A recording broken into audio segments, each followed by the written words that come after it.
നമസ്കാരം. ദേവൂസ് ചാനലിൻ്റെ ജ്യോതിഷ വിഭാഗമായ പ്രദക്ഷിണത്തിലേക്ക് ഏവർക്കും സ്വാഗതം. പ്രദക്ഷിണത്തിൻ്റെ ഇന്നത്തെ എപ്പിസോഡിലൂടെ 2024 പൂരുരുട്ടാതി നക്ഷത്രക്കാരുടെ ഗുണങ്ങളും ദോഷങ്ങളുമാണ് വിവരിക്കുന്നത്. ചാനൽ ആദ്യമായി കാണുന്നവർ ദയവായി സബ്സ്ക്രൈബ് ചെയ്യുക. ഇനി ഇന്നത്തെ വീഡിയോയിലേക്ക് കിടക്കാം.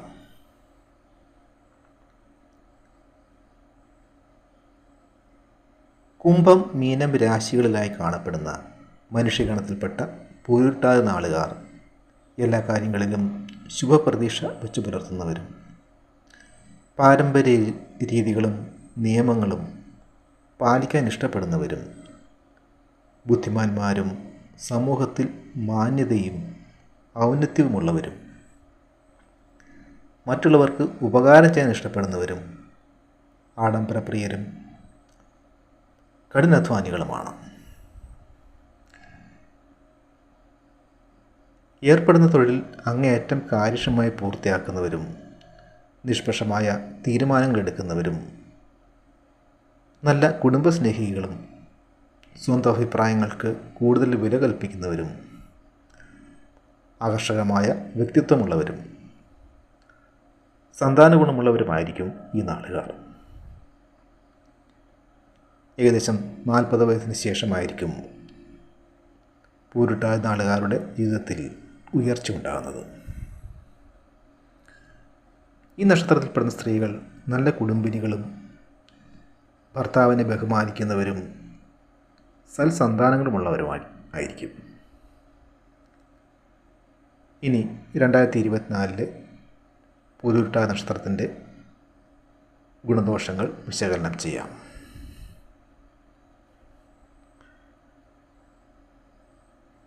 ഗുണദോഷ സമ്മിശ്ര ഫലങ്ങളാണ് വർഷാരംഭത്തിൽ ഇവർക്ക് അനുഭവവേദ്യമാകുന്നത്.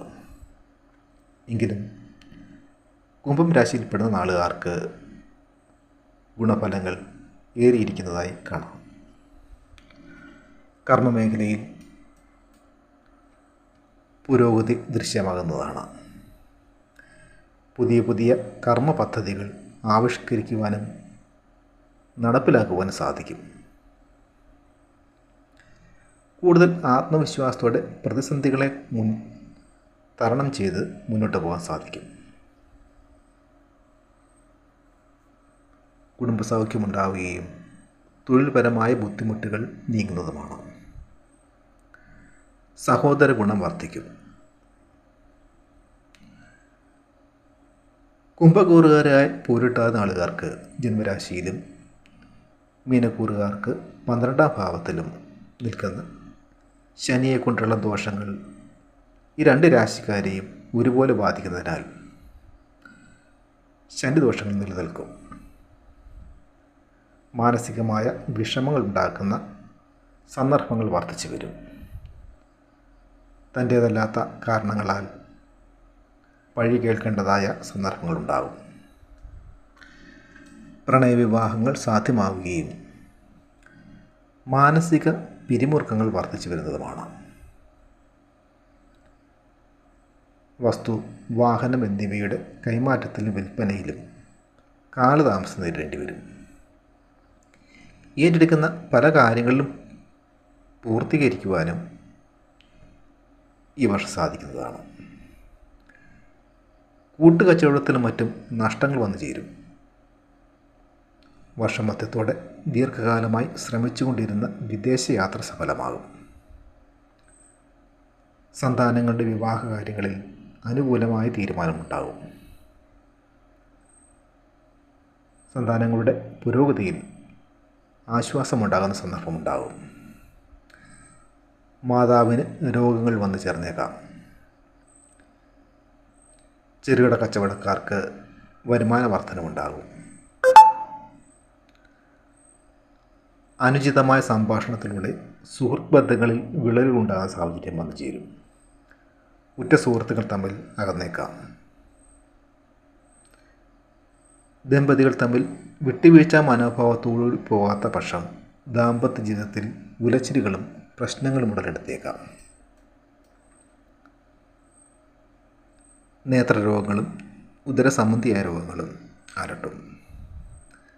സാമ്പത്തിക വരുമാനം കുറഞ്ഞു വരികയും ചെലവുകൾ വർദ്ധിക്കുകയും ചെയ്യുന്നത് മാനസിക അസന്തുഷ്ടിക്കും വ്യാകുലതയ്ക്കും ഇടവരുത്തും.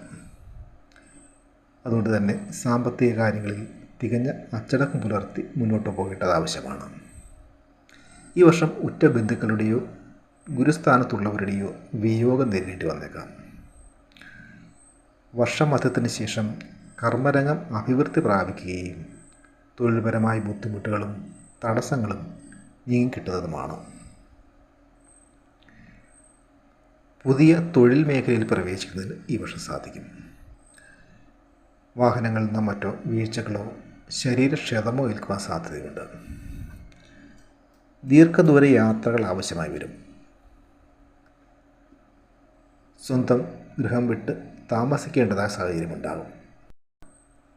നഷ്ടപ്പെട്ടു പോയ രേഖകളോ മറ്റ് വിലപ്പെട്ട വസ്തുക്കളോ തിരികെ ലഭിക്കുന്നതാണ്.